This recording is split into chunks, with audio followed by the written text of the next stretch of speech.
कहानियों की दुनिया में आपका स्वागत है, जहां हर लफ्ज एक नया एहसास जगाता है।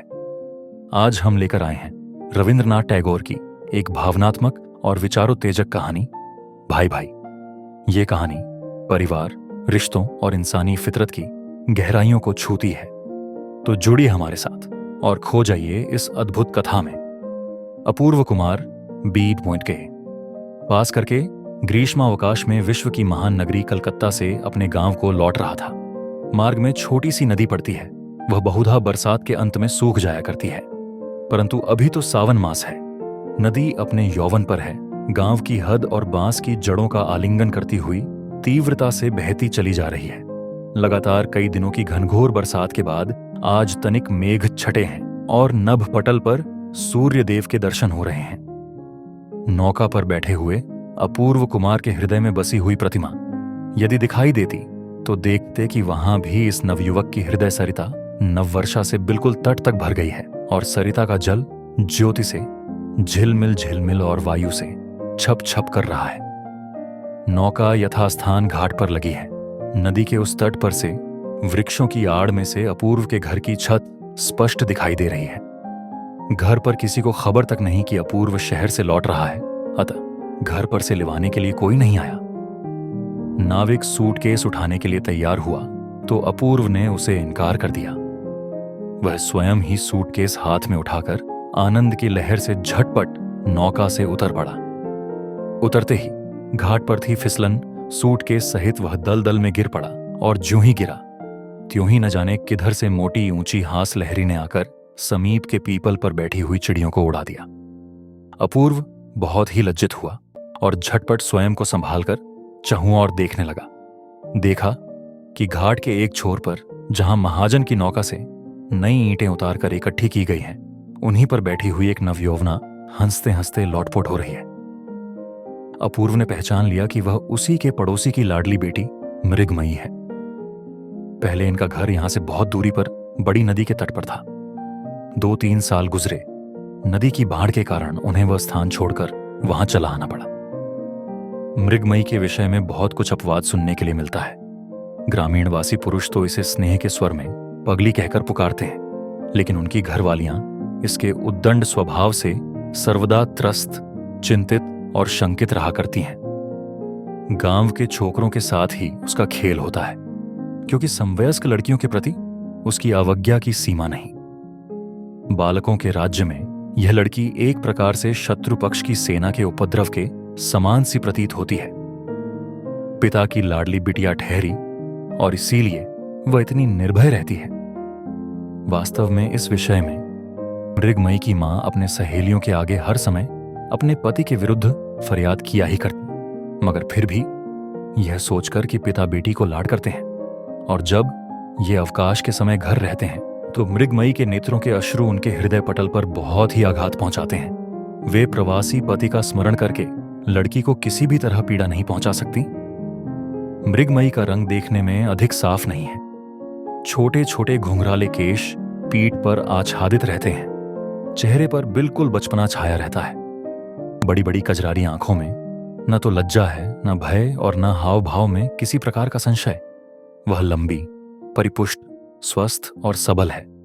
उसकी आयु अधिक है या कम, यह प्रश्न किसी के मन में उठता ही नहीं। यदि उठता तो ग्रामीण पड़ोसी इस बात पर मां बाप की निंदा करते कि अभी तक यह कुंवारी ही फिर रही है। जब कभी गांव के विदेशी जमींदार की नौका आकर घाट पर लगती है तो उस दिन ग्रामीणवासी उनकी आवभगत में घबरा से जाते हैं।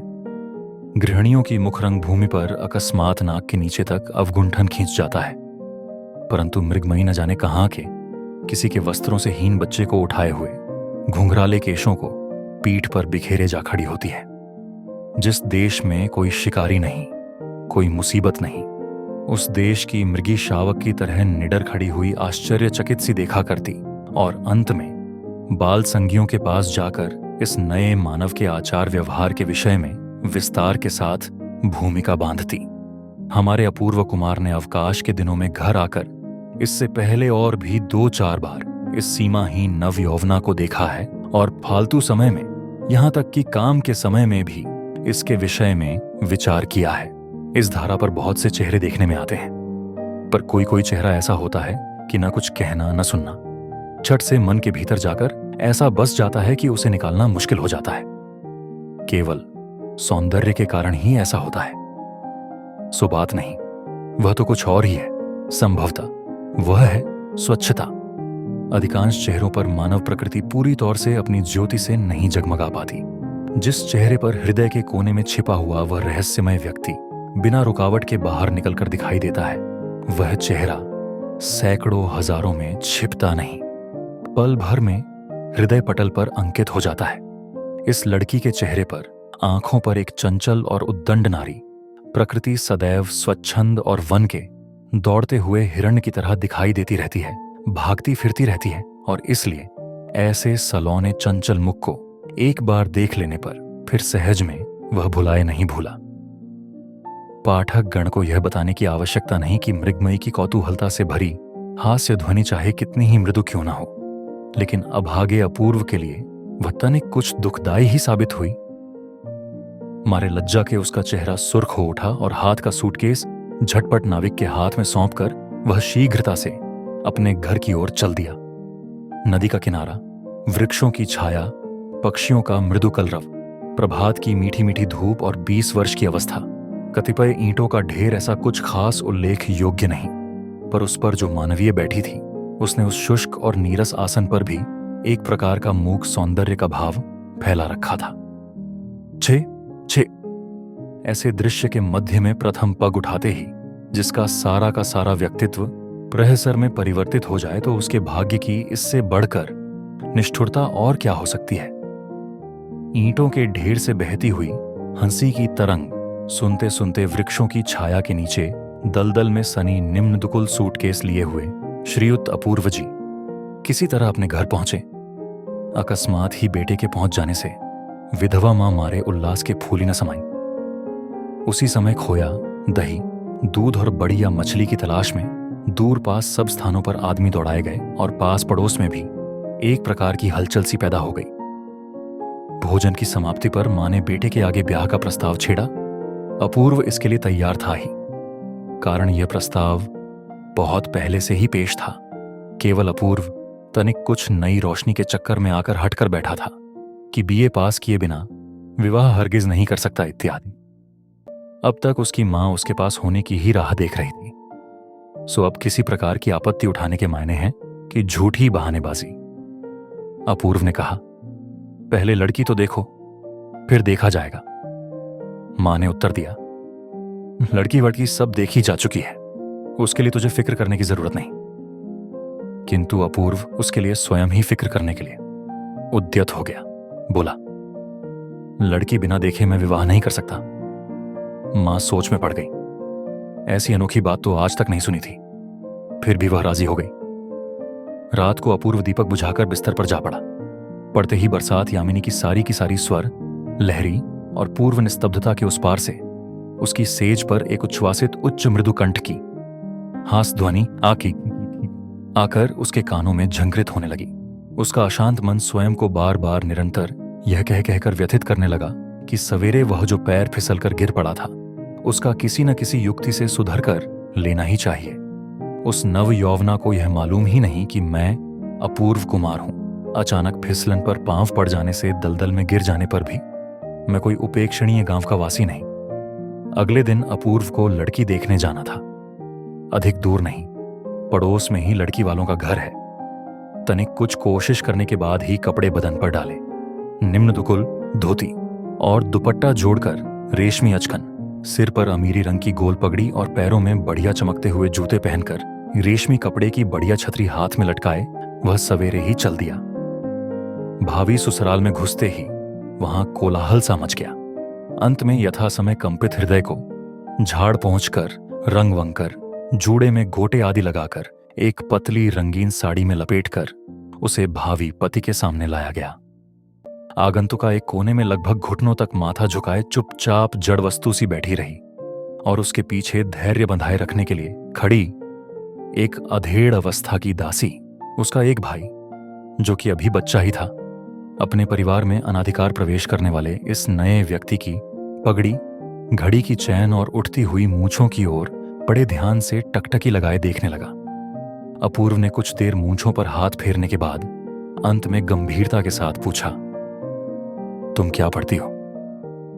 आभूषणों के भार से दबी हुई लज्जा की गठरी में से उसे अपने प्रश्न का कोई भी उत्तर नहीं मिला। 2-4 बार पूछे जाने और अधेड़ दासी द्वारा पीठ पर बारंबार धैर्य की थपकियां पड़ने के बाद लड़की ने बहुत ही धीमे स्वर में शीघ्रता के साथ एक ही सांस में कहकर छुट्टी पाली। कन्या बोधिनी दूसरा भाग, व्याकरण सार, भूगोल, अंकगणित और भारत का इतिहास।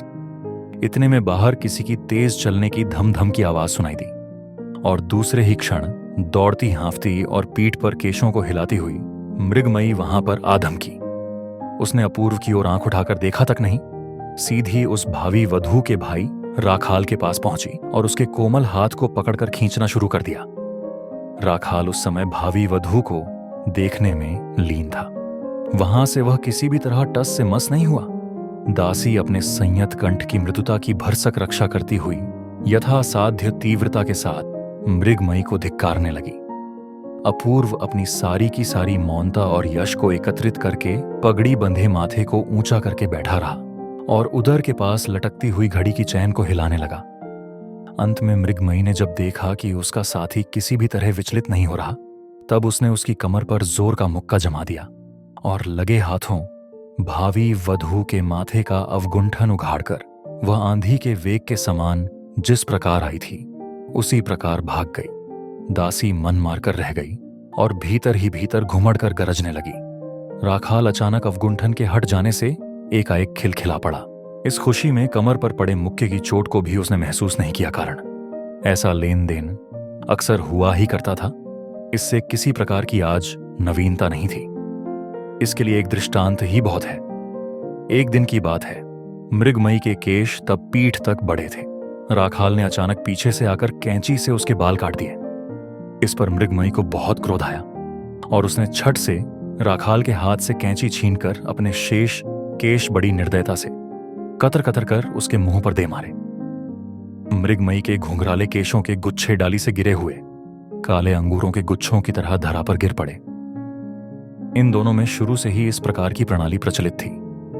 इसके बाद वह शांत सभा अधिक देर तक न चल सकी। गठरी सी बनी भावी वधू अपने को बड़ी कठिनता से लंबी बनाकर दासी के साथ घर के भीतर चली गई। अपूर्व अपनी मूंछों पर हाथ फेरता हुआ उठ खड़ा हुआ। बाहर जाकर देखा कि उसका बढ़िया नया जूता वहां से गायब है। बहुत प्रयत्न करने पर भी इस बात का पता नहीं लगा कि जूते कौन ले गया और कहां गए।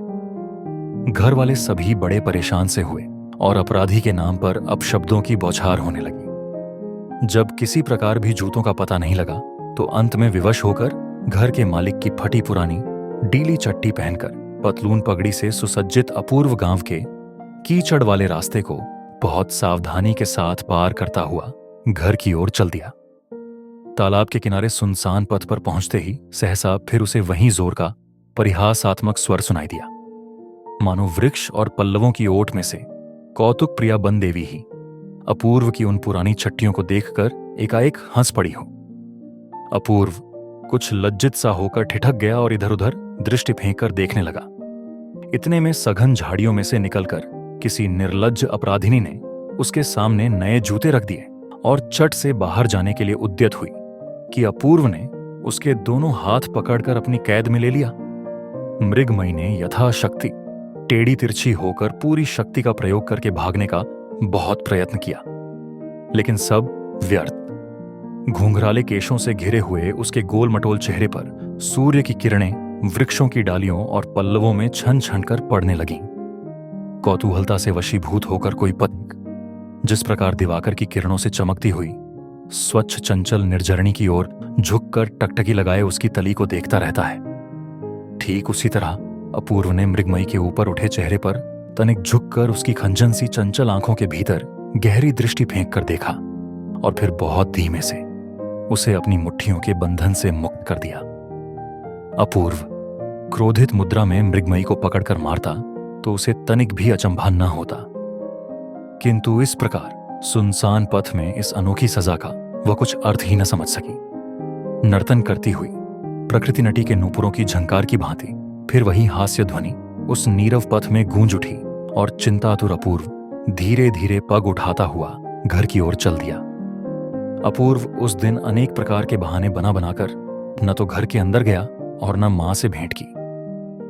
किसी के यहां भोज का निमंत्रण था, वहीं खा आया।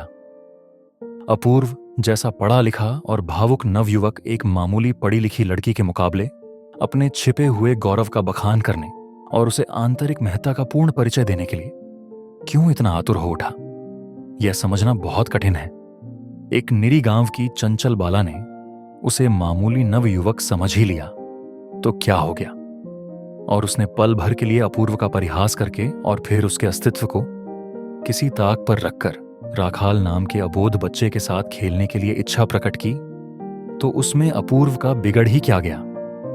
इन बच्चों के सामने उसे प्रमाणित करने की आवश्यकता ही क्या है कि वह विश्वदीप मासिक पत्र में पुस्तकों की समालोचना लिखा करता है और उसने सूटकेस में एसेंस, जूते, रूबिनी के कैम्फर, पत्र लिखने के रंगीन कागज और हारमोनियम शिक्षा पुस्तक के साथ एक पूरी लिखी हुई प्रेस कॉपी यामिनी के गर्भ में भावी उषा की तरह प्रज्वलित होने की राह देख रही है। पर मन को समझना कठिन है। कम से कम इस देहाती चंचल लड़की के सामने श्री अपूर्व कुमार बीए हार मानने के लिए किसी प्रकार भी तैयार नहीं। संध्या को अपूर्व जब घर के भीतर पहुंचा तो उसकी मां ने पूछा, क्यों रे, लड़की देख आया? कैसी है, पसंद है ना? अपूर्व ने कुछ लजाते हुए उत्तर दिया, हाँ देख तो आया मां, उनमें से मुझे एक ही लड़की पसंद है। मां ने तनिक कुछ आश्चर्यचकित स्वर में पूछा, तूने कितनी लड़कियां हो देखी थी मां? अंत में 2-4 प्रश्नोत्तर के बाद मां को मालूम हुआ कि उसके लड़के ने पड़ोसिन शारदा की लड़की मृगमयी पसंद की है। इतना पढ़ लिख कर भी यह पसंद। परिणाम यह निकला कि कमबख्त अड़ियल टट्टू की तरह गर्दन टेढ़ी करके कुछ पीछे को उठकर कह बैठी, मैं ब्याह नहीं करूंगी, जाओ। इस पर भी उसे ब्याह करना ही पड़ा। उसके बाद अध्ययन शुरू हुआ। अपूर्व की मां के घर जाकर एक ही रात में मृगमयी की अपनी सारी दुनिया ने बेड़ियां पहन लीं। सास ने वधू का सुधार करना आरंभ कर दिया। बहुत ही कठोर मुद्रा बनाकर उससे बोली, देखो बेटी, अब तुम नन्ही बच्ची नहीं रही, हमारे घर में ऐसी बेहाई नहीं चल सकेगी। सास ने यह बात जिस भाव से कही, मृगमयी ठीक उसे उसी रूप में न समझ सकी। उसने विचारा कि इस घर में यदि न चले तो शायद कहीं दूसरी जगह जाना पड़ेगा। मध्याह्न के बाद वह घर में नहीं दिखाई दी। कहां गई, कहां गई, शोर मच गया। ढूंढ शुरू हुई। अंत में विश्वासघातक राखाल ने उसके गुप्त स्थान का पता बताकर उसे कैद करवा ही दिया। वह बड़वृक्ष के नीचे श्री राधाकांत जी के टूटे रथ में जाकर छिप गई थी। सभी के सामने मां ने और पास पड़ोस की गृह स्त्रियों ने उसे कितना डांटा फटकारा और लज्जित किया, इसकी कल्पना स्वयं आप ही बना लें तो अच्छा हो। रात्रि को खूब घनघोर घटाएं छा गईं और रिमझिम रिमझिम मेह बरसने लगा। अपूर्व ने धीरे से मृगमयी के पास शैया पर जाकर उसके कान में धीमे स्वर में कहा, मृगमयी, क्या तुम मुझे प्यार नहीं करती? मृगमयी ने तत्काल ही कड़क उत्तर दिया, नहीं, मैं तुम्हारे से हरगिज प्यार नहीं कर सकती। मानो उसने सारी गुस्से की पोटली अपूर्व के माथे पर दे मारी। अपूर्व ने खिन्न स्वर में पूछा, क्यों, मैंने तुम्हारा क्या बिगाड़ा है? इस दोष की संतोषजनक कैफियत देना तो कठिन है। अपूर्व ने मन ही मन कहा, इस विद्रोह मन को जैसे भी बने वश में करना ही होगा। अगले रोज सास ने मृगमयी में विद्रोह भाव के सब लक्षण देखकर उसे अंदर के कोठे में बंद कर दिया। पिंजड़े में फंसी नई चिड़िया की तरह पहले तो वह कोठे के अंदर फड़फड़ाती रही। अंत में जब कहीं से भी भागने का कोई मार्ग दिखाई न दिया तो हताश, क्रोध से उन्मत्त हो बिछौने की चादर की दांत से धज्जियां उड़ा दी और धरा पर औंधी गिर पड़ी और मन ही मन पिता की याद करके रोने चिल्लाने लगी। ठीक इस समय धीरे से कोई उसके समीप जाकर बैठ गया। बड़े स्नेह से उसके धूल धूसरित केशों को कपोलों पर से एक ओर हटा देने का प्रयत्न करने लगा। मृगमयी ने बड़े जोर से अपना सिर हिलाकर उसका हाथ हटा दिया। अपूर्व ने उसके कानों के पास अपना मुंह ले जाकर बहुत ही कोमल स्वर में कहा, मैंने चुपके से द्वार खोल दिया है, चलो अपने पीछे के बगीचे में आ जाएं। मृगमयी ने जोर से सिर हिलाते हुए कहा, नहीं, अपूर्व ने उसकी ठोड़ी पकड़कर उसका मुंह ऊपर को उठाना चाहा और बोला, एक बार देखो तो सही कौन आया है। राखाल धरा पर औंधी लेटी हुई मृगमयी को घूरता हुआ हतबुद्धि ही द्वार पर खड़ा था। मृगमयी ने बिना मुंह उठाए ही अपूर्व का हाथ झटक कर अलग कर दिया। अपूर्व ने कहा, देखो राखाल, तुम्हारे साथ खेलने आया है, इसके साथ खेलने नहीं जाओगी। उसने कुपित स्वर में कहा, नहीं। राखाल ने भी देखा कि मामला कुछ संगीन है। वह किसी प्रकार वहां से निकल जान बचाकर भाग गया। अपूर्व चुपचाप बैठा रहा। अब मृगमयी अश्रु बहाकर सो गई। तब वह चुपके से उठा और द्वार की सांकल चढ़ा दबे पांव वहां से चल दिया। इसके अगले ही रोज मृगमयी को पिता की एक चिट्ठी मिली। उसमें उन्होंने प्राण प्यारी बेटी मृगमयी के ब्याह में न आने के कारण विलाप करके अंत में नव दंपति को शुभ आशीष दिया था। मृगमयी ने सास मां के पास जाकर कहा, मैं पिताजी के पास जाऊंगी। सास मां ने अनायास ही वधू की इस असंभव प्रार्थना को सुनकर उसे फटकार दिया। बोली, पिता का कहीं ठौर ठिकाना भी है कि ऐसे ही पिताजी के पास जाएगी? तेरा तो हर काम दुनिया से निराला ही है। लाड मुझे पसंद नहीं। वधू ने कोई उत्तर नहीं दिया। अपने कमरे में जाकर उसने भीतर से द्वार बंद कर लिया और बिल्कुल निराश मानव, जिस प्रकार देवी देवताओं से प्रार्थना करता है, उस तरह वह कहने लगी, पिताजी, तुम मुझे ले जाओ यहां से। यहां मेरा कोई नहीं है। मैं यहां जीवित न रह सकूंगी। अधिक रात चले जाने पर जब उसके पति निद्रा में खो गए, तब वह चुपके से द्वार खोलकर बाहर चल दी। वास्तव में बीच बीच में मेघों की गर्जन सुनाई देती थी। फिर भी बिजली की रोशनी में रास्ता दिखाई देने लायक काफी रोशनी थी। पिताजी के पास जाने के लिए कौन से रास्ते को पकड़ना चाहिए, मृगमयी को कुछ भी पता न था।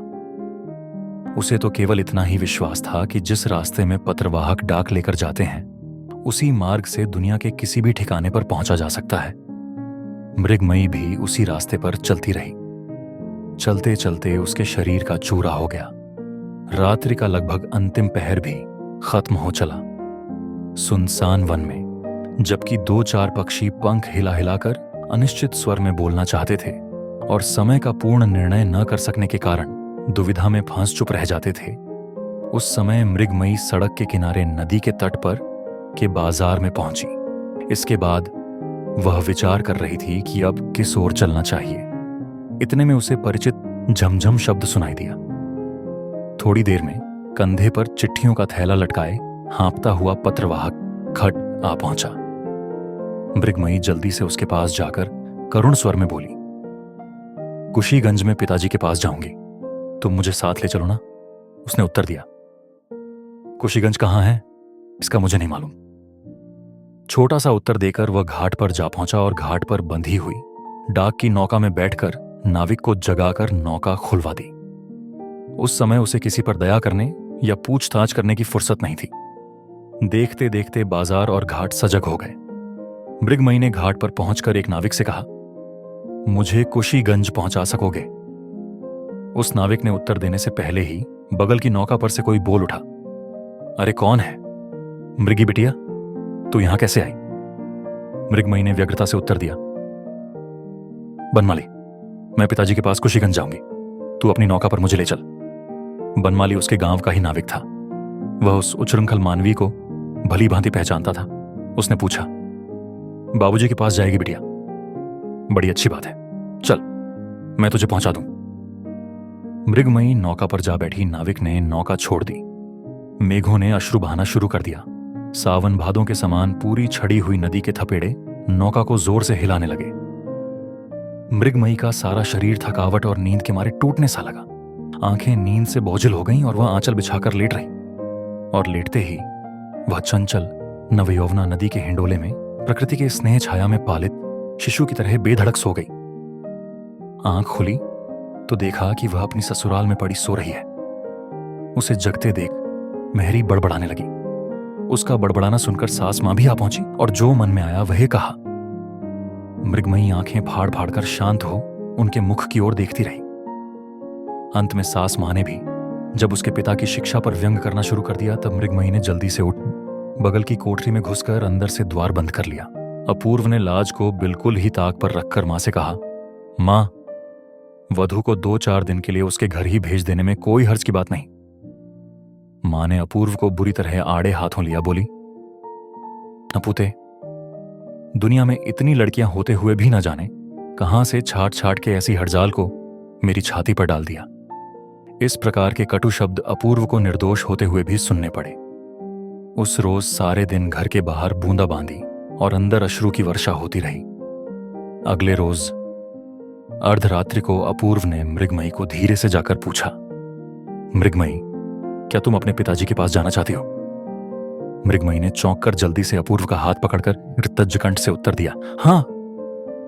तब अपूर्व ने चुपके से कहा, तो चलो हम दोनों चोरी चोरी भाग चलें। मैंने घाट पर नौका प्रबंध कर रखा है। मृगमयी ने इस बार कृतज्ञ दृष्टि से अपूर्व की ओर देखा और उसके बाद तत्काल ही उठ कपड़े बदल चलने के लिए उद्यत हो गई। अपूर्व ने मां को किसी प्रकार की फिक्र न हो इसलिए एक पत्र लिखकर रख दिया और रात्रि के नीरव पहर में घर से निकल पड़े। मृगमयी ने उस नीरव और शांत अंधेरी में पहली ही बार अपने मन से पूर्ण अवस्था एवं विश्वास के साथ पति का हाथ पकड़ा। उसके अपने ही हृदय का उद्वेग उस स्पर्श मात्र से अपूर्व की नसों में भी संचारित होने लगा। नौका उसी रात्रि के नीरव पहर में वहां से चल दी। अकस्मात खुशी के होते हुए भी मृगमयी को बहुत जल्दी ही नींद ने आ दबाया। अगले रोज आनंद ही आनंद था। दोनों ओर कितने ही बाजार, खेत और जंगल दिखाई दे रहे थे। इधर उधर कितनी ही नौकाएं आ जा रही थी। मृगमयी उन्हें देखकर पूछने लगी, उस नौका पर क्या है? ये लोग कहां से आ रहे हैं? इस स्थान को क्या कहते हैं? ये सवाल ऐसे पेचीदा थे जो अपूर्व ने कभी कॉलेज की किताबों में कहीं नहीं पढ़े थे और उसके कलकत्ता जैसी महानगरी के तजुर्बे के बाहर थे। फिर भी उसके मन को संतुष्ट करने के लिए जो भी उत्तर दिए थे वे सब मृगमयी को बहुत अच्छे लगे थे। दूसरी संध्या को नौका कुशीगंज के घाट पर जा लगी। पास में ही टीन के एक छोटे से झोंपड़े में मैली सी धोती बांधे, कांच की भद्दी लालटेन जला, छोटे से डेस्क पर एक चमड़े की जिल्द वाला बड़ा सा रजिस्टर रखकर नंगे बदन स्टूल पर बैठे ईशान चंद्र कुछ लिख पढ़ रहे थे। इसी समय इस नव दंपति ने झोंपड़े में प्रवेश किया। मृगमयी ने पुकारा, पिताजी। उस झोंपड़ी में आज तक ऐसी मृदु ध्वनि इस प्रकार से पहले और कभी नहीं सुनाई दी थी। ईशान के नेत्रों से टप टप आंसू गिरने लगे। उस समय वे निश्चय न कर सके कि उन्हें क्या करना चाहिए। उनकी बिटिया और दामाद मानो साम्राज्य के युवराज और युवराजी ही हैं। यहां पटसन के ढेर के बीच में उनके बैठने लायक स्थान कैसे बनाया जा सकता है?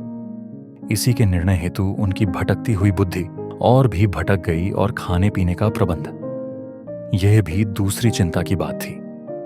निर्धन बाबू अपने हाथ से दाल भात पकाकर किसी प्रकार पेट भर लेता है, पर आज इस खुशी के अवसर पर क्या खिलाए और क्या करे?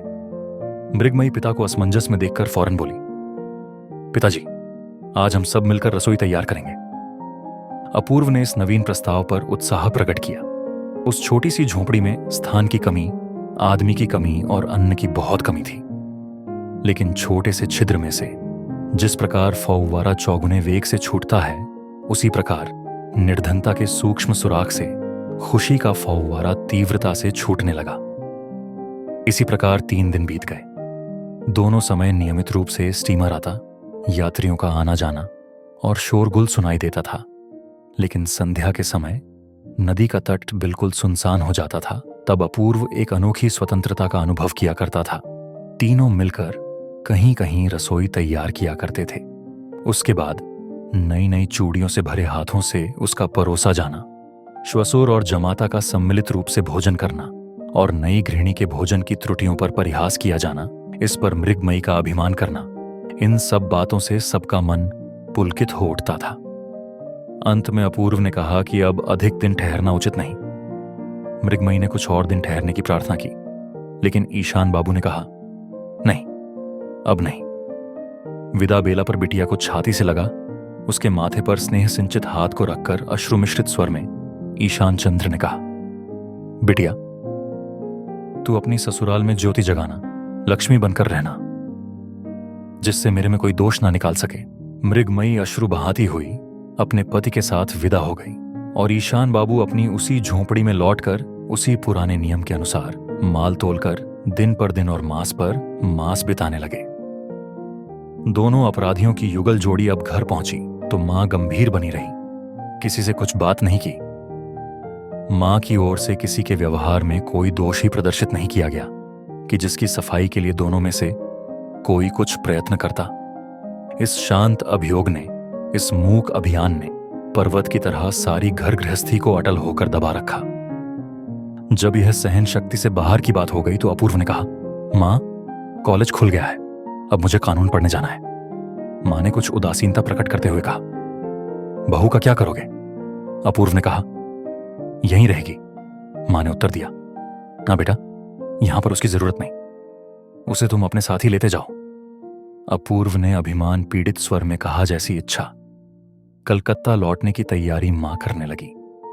लौटने के एक दिन पहले रात को अपूर्व जब अपने कमरे में विश्राम के लिए गया तो देखा कि मृगमयी शैया पर पड़ी रो रही है।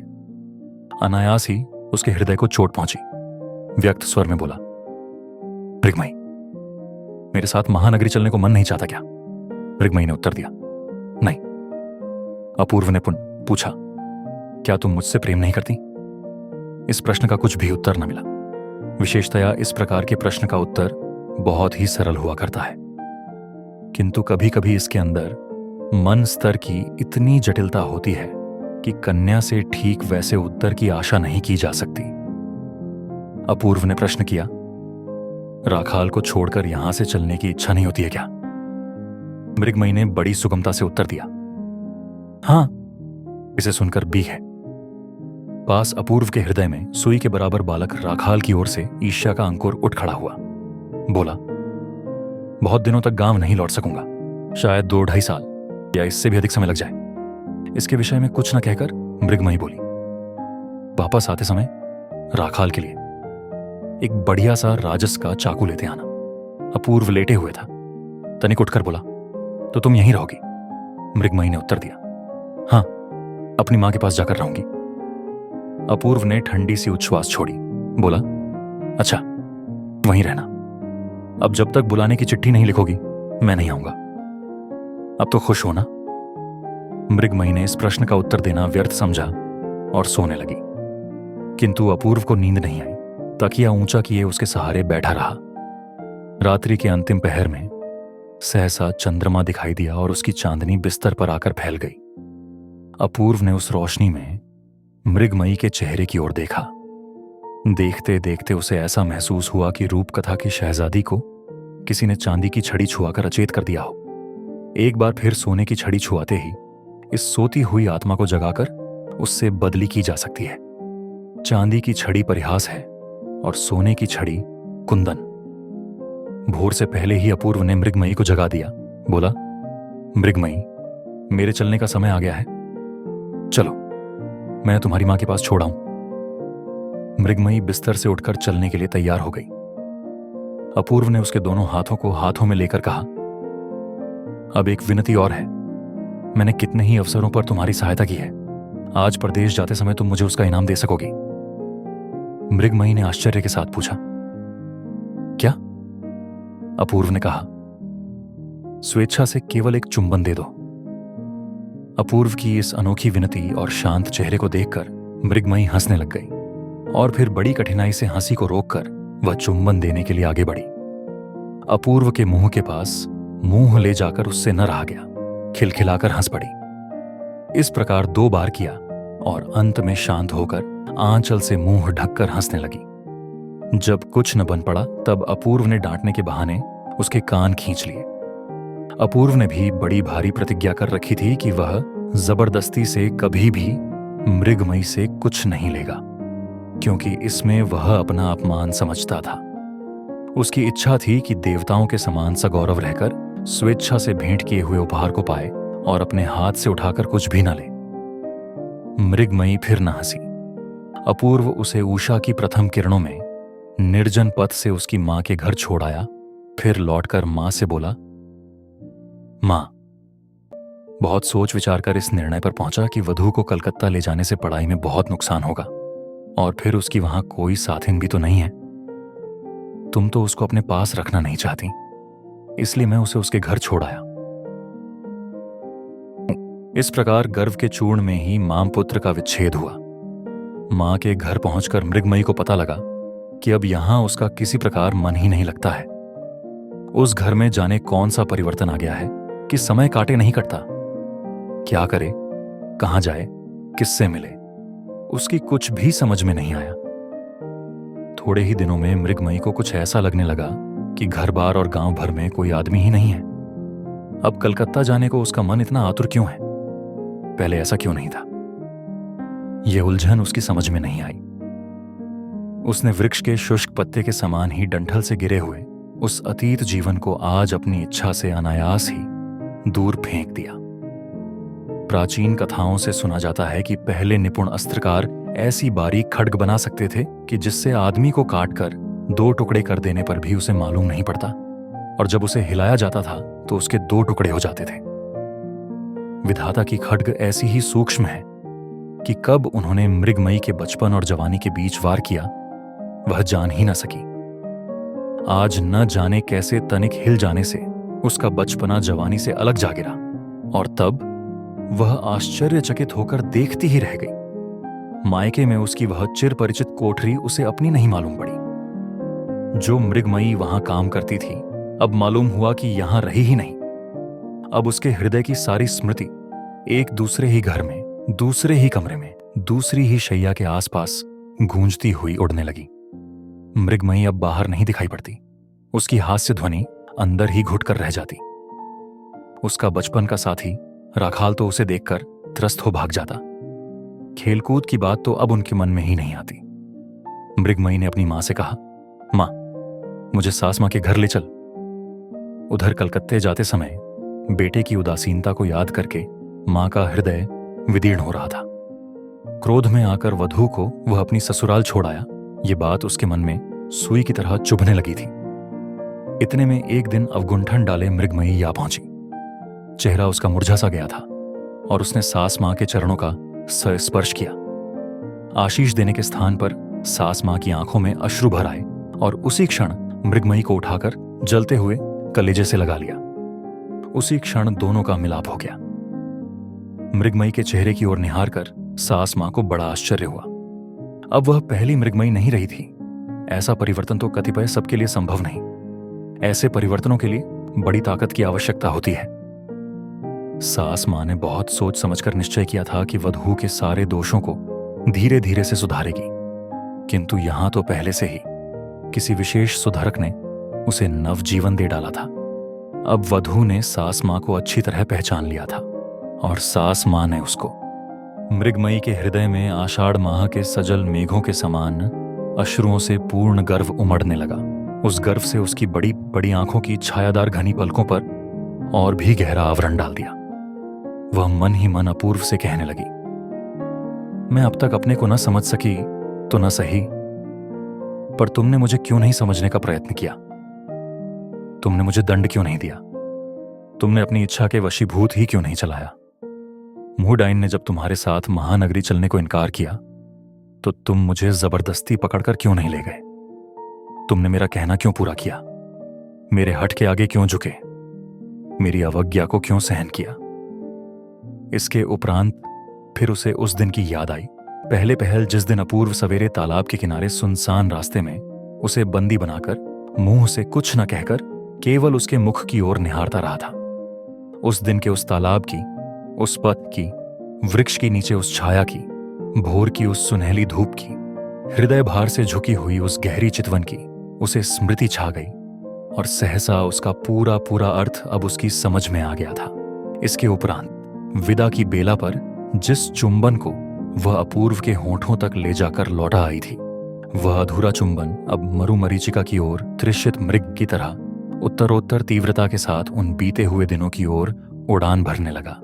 किंतु तृष्णा उसकी किसी प्रकार भी न मिट सकी। अब रह रहकर उसके मन में यही बातें उठा करती, यदि उस समय तू ऐसा करती, उनकी बात का यदि ऐसा उत्तर देती, तब ऐसा करती। अपूर्व के मस्तिष्क में इस बात का बड़ा दुख रहा कि मृगमयी ने उसे अच्छी तरह पहचाना नहीं, और मृगमयी ने भी आज बैठे बैठे यही सोचा कि उन्होंने उसे क्या समझा होगा, क्या सोचते होंगे। अपूर्व ने उसे पाषाणी, चंचल, उद्दंड, नादान लड़की समझ लिया होगा।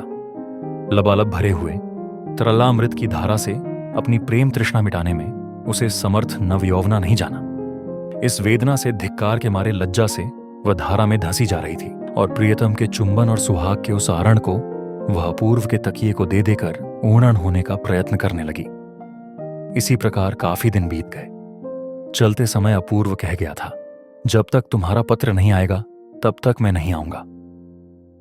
मृगमयी इसी बात को याद कर कमरे का द्वार बंद कर एक दिन पत्र लिखने के लिए बैठी अपूर्व ने जो सुनहरी किरणों के कागज दिए थे उन्हें निकालकर बैठी बैठी विचारने लगी, क्या लिखे। बड़े यत्न के बाद हाथ जमाकर टेढ़ी मेढ़ी रेखाएं अंकित कर उंगलियों में स्याही पोत कर छोटे बड़े अक्षरों में ऊपर संबोधन बिना किए ही एकदम लिख दिया, तुम मुझे चिट्ठी क्यों नहीं भेजते? तुम कौन हो? घर चले आओ और क्या होना चाहिए। वह सोचकर भी किसी निर्णय पर ना पहुंच सकी। अंत में उसने कुछ विचार कर लिया, अब मुझे चिट्ठी लिखना और कैसे रहते हो सो लिखना, जल्दी आना, सब अच्छी तरह है और कल हमारी काली गाय के बछड़ा हुआ है। इतना लिखकर चिट्ठी लिफाफे में बंद कर दी और फिर हृदय के प्यार से सिंचित शब्दों में लिख दिया, श्रीयुत अपूर्व कुमार राय। प्यार चाहे कितना ही उड़ेला गया हो किंतु तो भी अब रेखा सीधी, अक्षर सुंदर और लिखावट सही नहीं हुई। लिफाफे पर नाम के सिवा और कुछ लिखना भी आवश्यक है। मृगमयी इस बात से परिचित न थी, कहीं सास मां या कोई और न देख ले, इस भय से लिफाफे को विश्वस्त दासी के हाथ डाक में डलवा दिया। कहने की आवश्यकता नहीं कि उस पत्र का कुछ फल नहीं निकला और अपूर्व घर नहीं लौटा। मां ने देखा कि कॉलेज बंद हो गया, फिर भी अपूर्व घर नहीं आया। सोचा अब भी वह उनसे गुस्से है। मृगमयी ने भी समझ लिया कि अपूर्व उससे गुस्सा कर रहा है और तब वह अपने पत्र की याद करके मारे लज्जा के गड़ जाने लगी। वह पत्र उसका कितना तुच्छ और छोटा था, उसमें तो कोई बात ही नहीं लिखी गई। उसने अपने मन के भाव तो उसमें लिखे ही नहीं, फिर उनका ही क्या दोष। यह सोच सोच कर वह तीर बिंधे शिकार की तरह भीतर ही भीतर तड़पने लगी। दासी से उसने बार बार पूछा, उस पत्र को तू डाक में डालाई थी? दासी ने उसे कितनी ही बार समझाया, हां बहू जी, मैं खुद चिट्ठी को डिब्बे में डालाई हूं, बाबूजी को वह मिल भी गई होगी। अंत में अपूर्व की मां ने मृगमयी को पास बुलाकर पूछा, बहू वह बहुत दिनों से घर नहीं आया, मन चाहता है कि कलकत्ता जाकर उसे देख आऊं, क्या तुम साथ चलोगी? मृगमयी जबान से कुछ न कह सकी, परंतु स्वीकृति रूप में सिर हिला दिया और अपने कमरे में जाकर तकिए को छाती से लगाकर इधर से उधर करवटें बदलकर हृदय के आवेश को दबाकर हल्की होने का प्रयत्न करने लगी और इसके बाद भावी आशंका के विषय में सोचकर रोने लगी। अपूर्व को सूचित किए बिना ही दोनों उसकी शुभकामना चाहती हुई कलकत्ता को चल दी। अपूर्व की मां कलकत्ते में अपने दामाद के यहां ठहरी। उसी दिन संध्या को अपूर्व मृगमयी के पत्र की आस छोड़कर और वचन को भंग करके स्वयं ही पत्र लिखने के लिए बैठा था।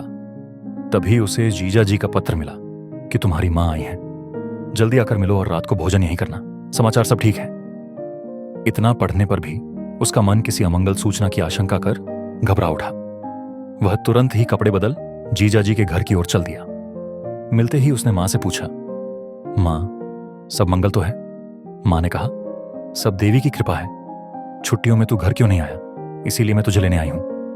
अपूर्व ने कहा, मेरे लिए इतनी तकलीफ उठाने की क्या जरूरत थी मां, मैं तो कानून की परीक्षा के कारण। ब्यालू करते समय दीदी ने पूछा, भैया उस समय भाभी को तुम साथ ही क्यों नहीं लेते आए? भैया ने गंभीरता के साथ कहा, कानून की पढ़ाई थी दीदी।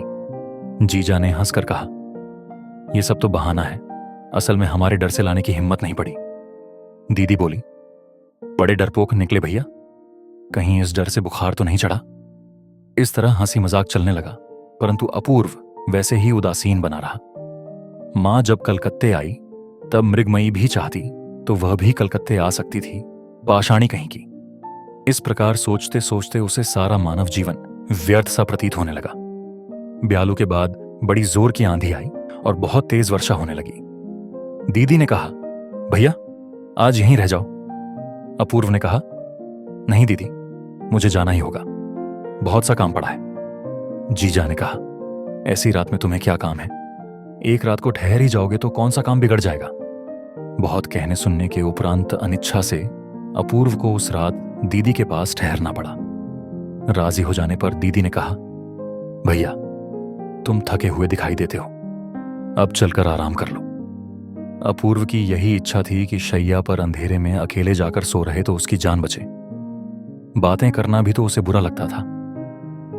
सोने के लिए जिस कमरे के द्वार तक उसे पहुंचाया गया, वहां जाकर देखा कि भीतर अंधकार छाया था। दीदी ने कहा, डरो मत भैया, हवा से बत्ती बुझ गई मालूम होती है, दूसरी बत्ती लिए आती हूं। अपूर्व ने कहा, नहीं दीदी, अब उसकी आवश्यकता नहीं है, मुझे अंधेरे में ही सोने की आदत है। दीदी के चले जाने पर अपूर्व अंधकार से भरे कमरे में सावधानी के साथ शैया की ओर बढ़ा। शैया पर बैठना चाहता था कि इतने में चूड़ियों के खनकने की आवाज सुनाई दी और कोमल बाहुपाश में वह बुरी तरह जकड़ गया। उन्हीं क्षणों पुष्प से कोमल व्याकुल ओष्ठों ने डाकू के समान आकर अविरल अश्रुधारा के भीगे हुए चुंबनों के मारे उसे आश्चर्य प्रकट करने तक का अवसर न दिया। अपूर्व पहले तो चौंक पड़ा। इसके बाद उसकी समझ में आया कि जो काम वह पाषाणी को मनाने के लिए अधूरा छोड़ आया था, उसे आज आंसुओं के वेग ने पूर्ण कर दिया है। तो दोस्तों, यह थी रविंद्रनाथ टैगोर की कालजयी कहानी भाई भाई। क्या यह कहानी आपको सोचने पर मजबूर कर गई? क्या वाकई रिश्ते धन दौलत से ज्यादा कीमती होते हैं? अपने विचार हमें कमेंट में जरूर बताइए। अगर आपको हमारी कहानी पसंद आई हो तो इसे लाइक करें, शेयर करें और स्टोरी हेक्स को सब्सक्राइब करना ना भूलें। मिलते हैं अगली दिल छू लेने वाली कहानी के साथ।